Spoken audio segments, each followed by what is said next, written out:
I'm Tom Conman Connors, professional street basketball player and multiple Guinness World Record holder. Follow me as I go around the world to meet the most exciting basketball players, high-flying dunkers, freestyle masters and streetball legends.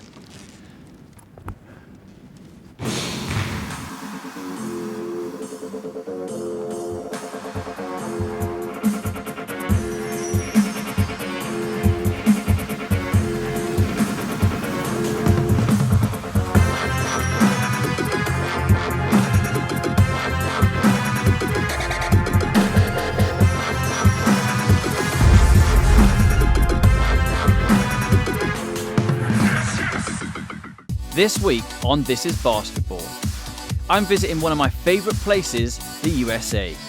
Going from East to West Coast, I meet the founder of Venice Basketball League, Nico, terrify myself with a helicopter ride across the Hollywood Hills, take on b-ball breakdown Coach Nick, mess around on a jet ski and catch up with the incredible dunking talent that is Worm and the awesome Kalani.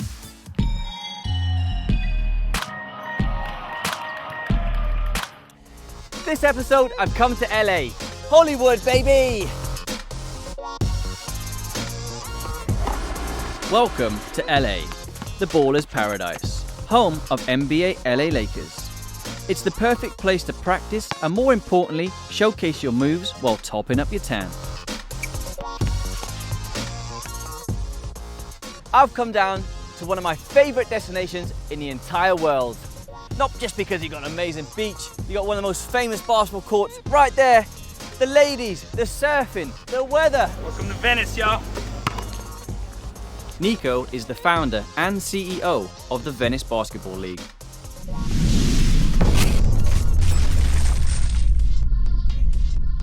Okay, so my favorite movie of all time is White Man Can't Jump. That's the movie that inspired me to play basketball. Really? So, yeah. I can relate to that. That's me too. That's me. First thing I did when I arrived to LA, I was like from the airport, I showed them a photo in the magazine, I was like, take me there. Is this where they shot the movie? And It's not really where they shot it. They recreated the movie a little bit further down on Rose, but they did it so well that it looked pretty much like it. Same as well. Uh-huh. That's crazy. White Man Can't Jump, unfortunately, is very true. Is it true? It's very true from my point. This is 2015, man. This is the remix, man. They call me Organico, aka the Jungle Boy. Welcome to my life. You better make this now, boy. You know what I'm saying?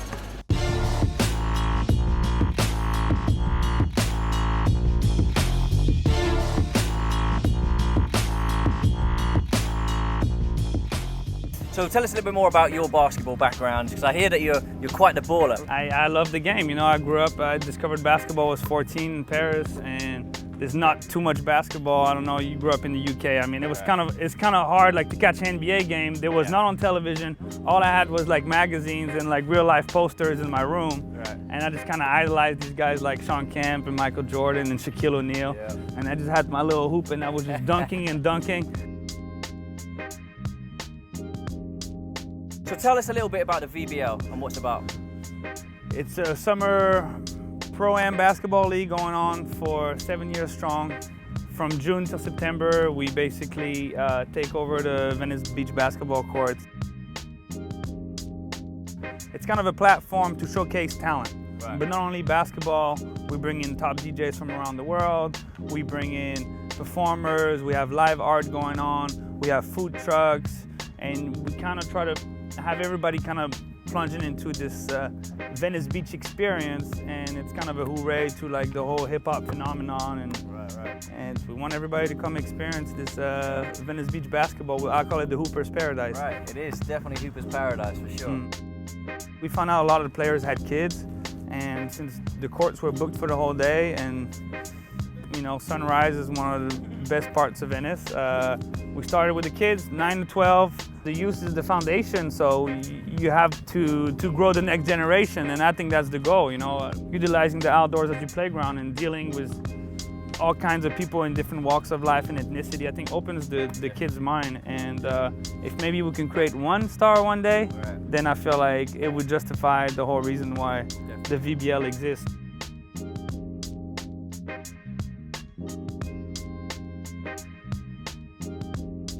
The goal is to keep it going. Keep going, expand, and I wish you all the luck with that, my friend. I appreciate it, man. Finding out about the VBL. So it'd be rude of me to come to Venice Beach and not showcase some of my talents. Between Nico and myself, these poor guys didn't really stand a chance. Never mind, it's all about taking part and the love of the game.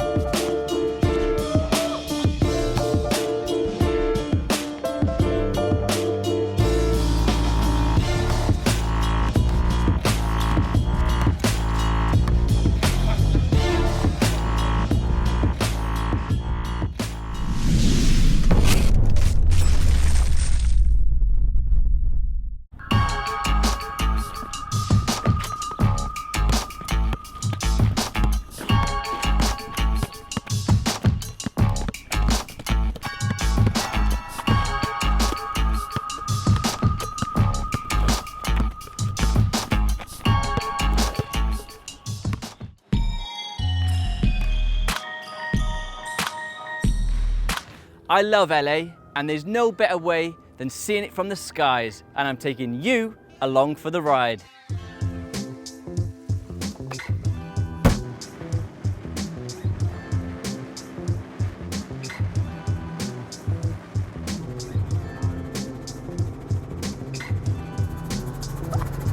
I'm really scared right now. We're so close to the Hollywood sign right now on the hills. Look at this, look at this. So heights are not my thing, but I quickly get over my nerves when I witnessed the incredible views and had a nose at some A-list homes. This one is Sylvester Stallone.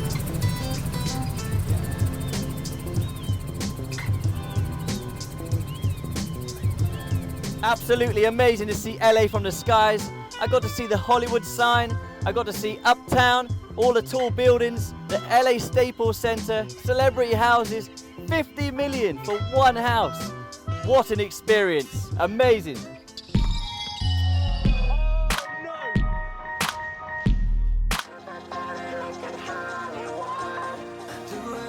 What's not to love about LA? The sun is always shining, the beaches are outstanding, and the locals are very friendly. Welcome to Venice Beach. I'm heading back to the beach to meet a man behind the internet sensation that is B-Ball Breakdown.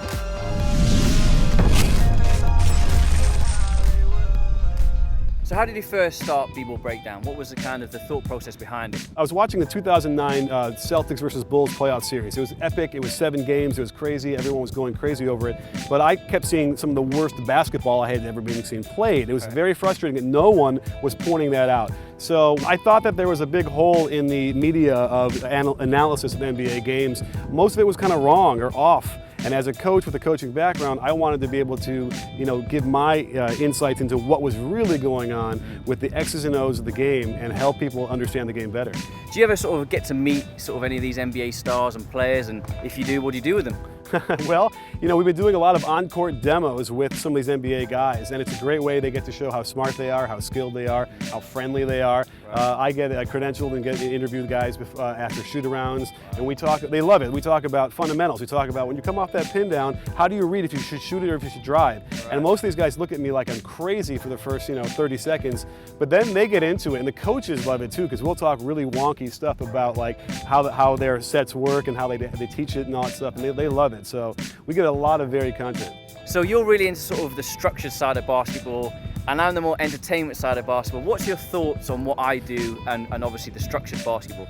Right, well in theory, I would hate what you do and don't want you to broadcast any of that stuff, right? I want my kids to dribble with one hand and head up and But I gotta tell you, I love that stuff. I love the creativity because even on the fundamental side, we're discovering things every day that we thought that flies in the face of 50 years of fundamentals. Conman, I got a question for you though. Okay. I want to know, do you feel like there's fundamentals to what you do on the court? Yeah, I don't feel I could be a great streetball player without having the fundamentals. The thing is for me, when I set a player up, like if you come and guard me right now, if you just take into position, I'm already reading how you are. Okay. So I'm a streetball player that studied where I can and what I can't do. If I have a basketball here in my hand, I know you can't see that right there.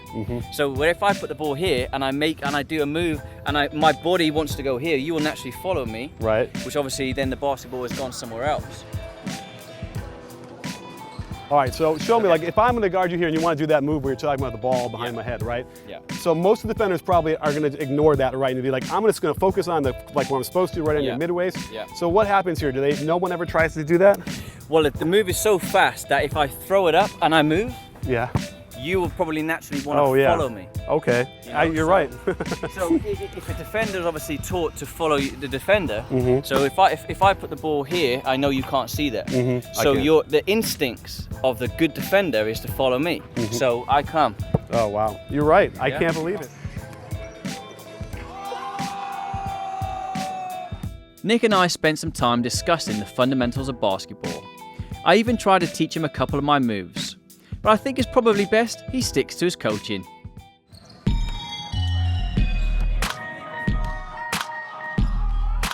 So far, I've loved LA, Hollywood. Don't go anywhere because coming up after the break, you got all this. I'm heading over to Florida to meet tutorial and freestyle legend Snake. I use my basketball skills to impress some girls, and I take to the seas to try some jet skiing. I also get to spend some time with a good friend of mine called Worm, who happens to be one of the best dunkers on the planet, and I meet America's Got Talent finalist Kalani. Welcome back to This Is Basketball.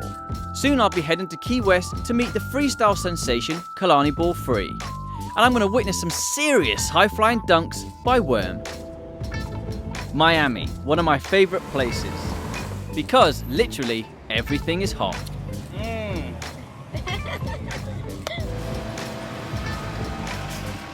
I take a basketball wherever I go.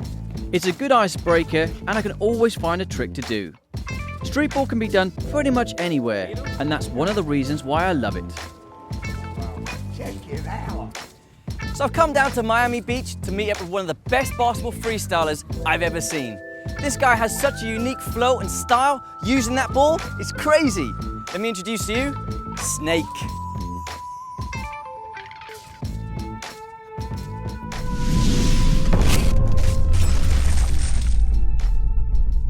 So your nickname is Snake. Now, how did that come about? Just from playing pickup basketball at a gym, there was a kid that always would call me Snake when I came there. I don't know if he forgot my real name or what happened, but he would always call me Snake. So then when I started putting out videos online, I just stuck with that.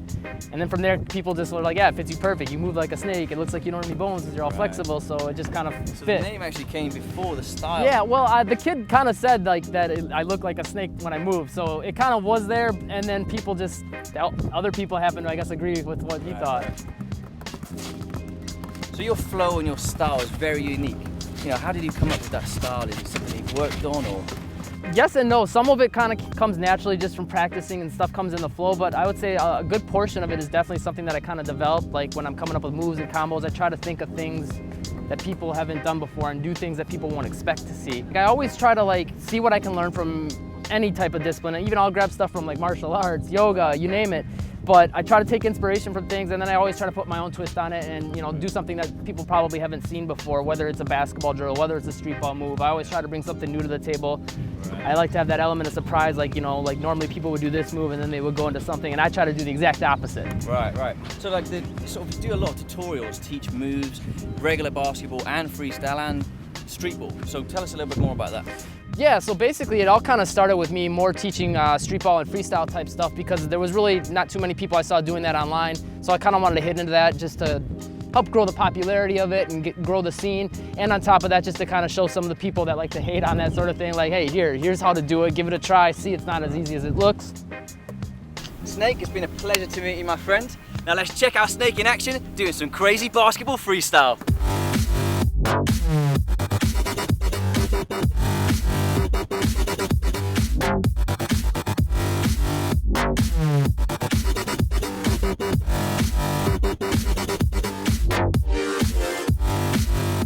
Snake has such a unique style of basketball. I mean, I've traveled all around the world and I've never seen anybody with that flow before.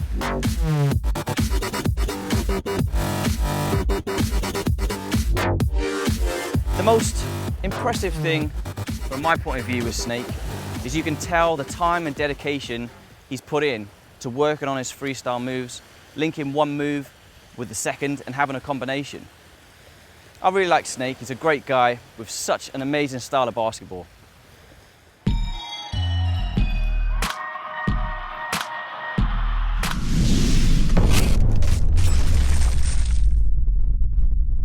So I'm going to teach you guys a basketball move called the X-over. First thing you do is put the basketball down on the floor. You're going to cross your arms right over. You're going to grab the basketball and pick the ball up, okay? Now, your right arm has to go over your left arm and catch the basketball. Then your left arm has to go over the right arm. Okay? And that's called the X-over. Now when you get good, you can start mixing it up a bit. You can use the elbows. You can even cross over. You can even throw a cheeky off the knee. And that's what you call the X-over.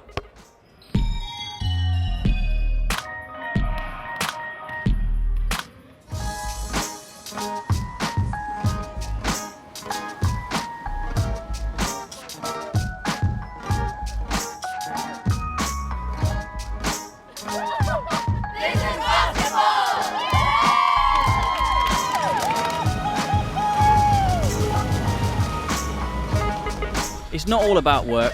I couldn't resist trying my hand at jet skiing whilst I was in Miami. I got to admit, I was pretty good too.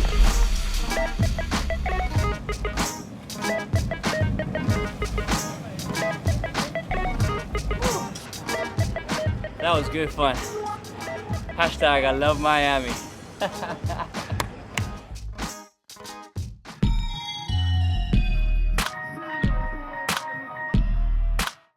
Have you ever wondered what it's like to have a 50-inch vertical jump? Have you ever wondered what it's like to win multiple basketball dunk competitions?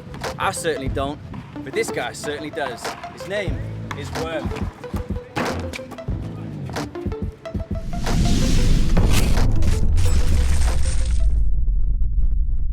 Pleasure to meet you, my friend. Nice to meet you. So tell me how you got into basketball, what age was you, and tell us a little bit about that. I got into basketball because my family, my dad and my uncles and them, they was really into it. So, I used to watch them growing up. I was playing basketball with this team called the Road Runners. I was probably like 8, 9, and we was traveling from here to Jacksonville, Florida, playing against other teams, and, it just got started from there.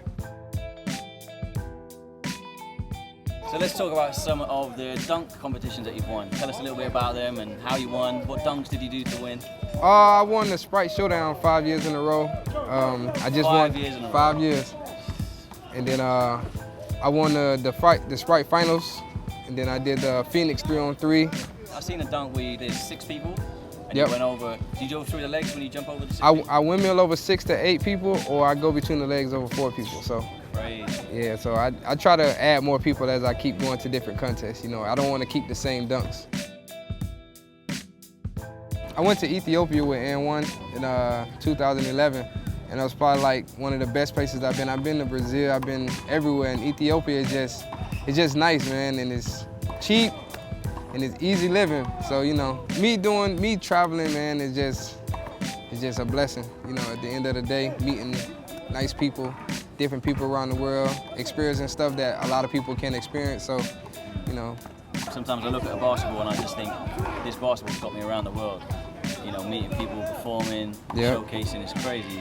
You ever sort of have moments where you kind of just take it in and... Oh man, I do it everywhere, man. Like I tell people, my legs it took me everywhere, man, but the basketball speaks for me. So it's like, I go out there and show what I can do, my God-given talent, and people appreciate it, man, so. Hard work pays off. Yep. Worm and I have known each other for a long time. He is a great guy. We come from similar backgrounds and we both appreciate how much basketball has given us. It really has changed our lives.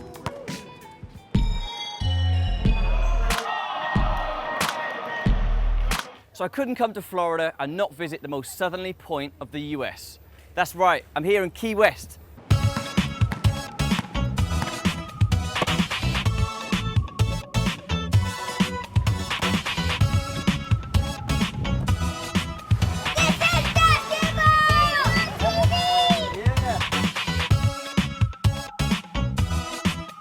Coming up next on the show, I'm introducing one of the world's best basketball freestylers.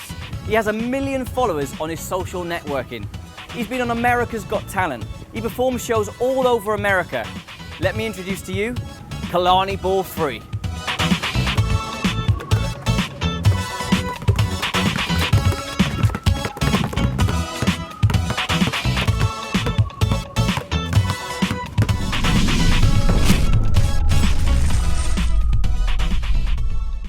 So Kalani, it's fantastic to meet you, my friend. So I've been watching you online now for a little while and you're smashing it on the social network front. Can you tell me a little bit more about it and how you got into it? Yeah, like I actually live on an island called Hawaii, Right. and there's not much opportunities to express my talent, and I heard social media was the greatest opportunity for me to show everyone my talent. Yeah, Showcase for my sure. talent. Actually, I started doing basketball freestyle is because my lifestyle at home, my mom actually had a disability, and it was actually a time in my life where I was so depressed, and sometimes people play basketball at another level, Right. and it becomes a lot more stressful. So I didn't want two things being stressful. Right. And basketball freestyle is like just my world of peace, and I felt Yeah. at peace, and it was Was a it like way a to release? And yeah, it was helping me release my stress, and I felt I felt good about myself. I was the same when I was growing up playing basketball and things weren't too great, and it's always a massive relief. Step on the basketball court and you shoot around. It's weird how it kind of just de-stresses you.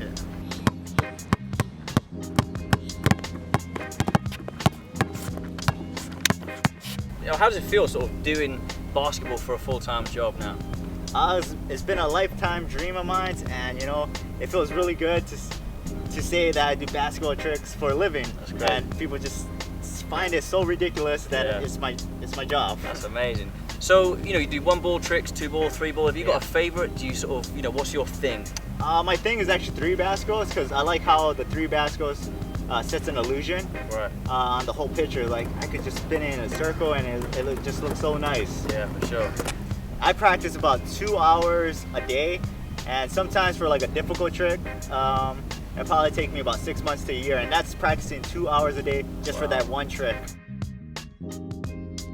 It's not what you do, it's how you do it. So maybe even a simple trick as spinning a basketball, but showing personality, I Right. think that's the biggest impact you could ever do. Adding personality into the tricks and the movement and stuff And like even that. just spinning on a basketball on another person, just seeing the expression on their face and how much it meant to them.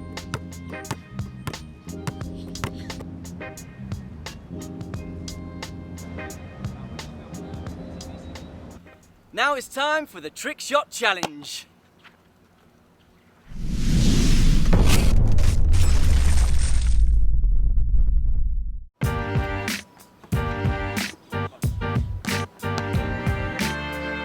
Kalani and I both have different styles. To learn these tricks takes a lot of time, a lot of practice, and a lot of patience.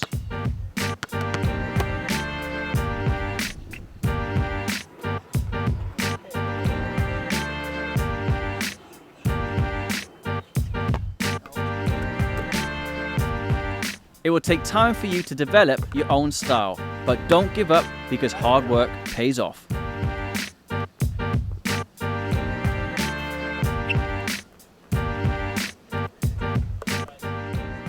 So there was 2 basketball trick shots. Give it a go. Hashtag this is basketball.